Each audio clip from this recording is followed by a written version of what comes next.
aku sendiri itu sebenarnya ya melihat satu, tidak hanya yang kuat, tidak hanya yang profesional gitu.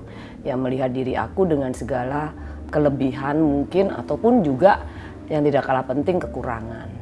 Nah, kekurangan itu yang belajar aku terima ya setiap saat, setiap waktu, dan aku berusaha realistis bahwa manusia itu juga punya kelebihan, punya kekurangan, namun ada satu sisi yang membuat seseorang itu mungkin menjadi berbeda ya setelah penerimaan terhadap kekurangan itu adalah kemampuan dia untuk bertumbuh. Itulah yang dimana aku melihat diri aku secara utuh ya. Utuh itu tidak hanya dalam kelebihan tapi juga dalam kekurangan aku gitu.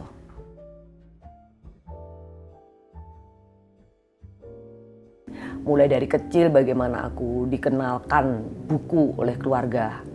Mulai dari mengenalkan literasi, mencoba untuk membaca kemudian menjelaskan di meja makan. Itu ternyata satu hal yang fondasi yang cukup kuat ya.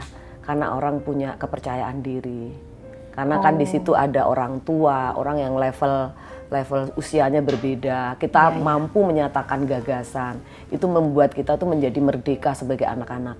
Dari membaca kita bisa berpikir secara runtut ya, cara kita mengkomunikasikan sesuatu itu lebih terstruktur, ya kan. Kemudian dari membaca kita belajar menulis.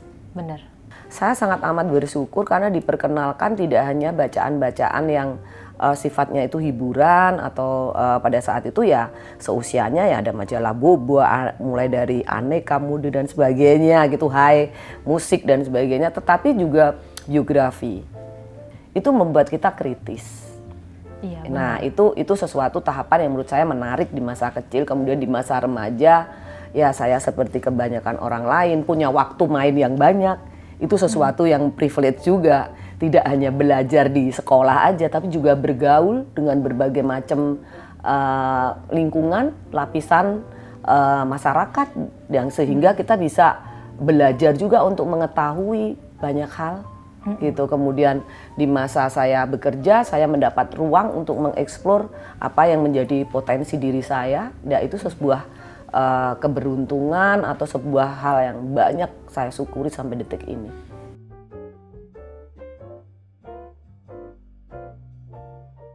Menurut aku tuh lebih ketika aku bekerja itu tidak hanya bagaimana rutin kita mengerjakan sesuatu, kalau tadi dilihat bahwa ada energi, ada profesionalisme, tapi juga ada hati.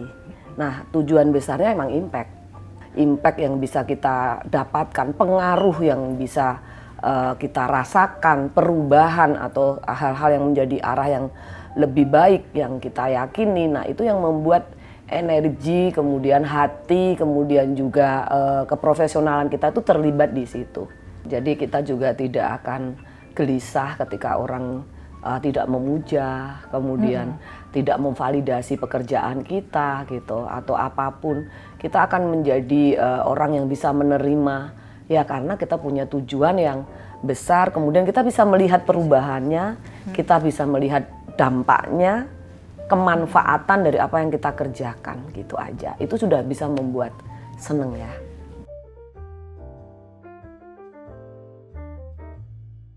Perempuan itu ketika memimpin itu effortnya harus 3 kali lagi.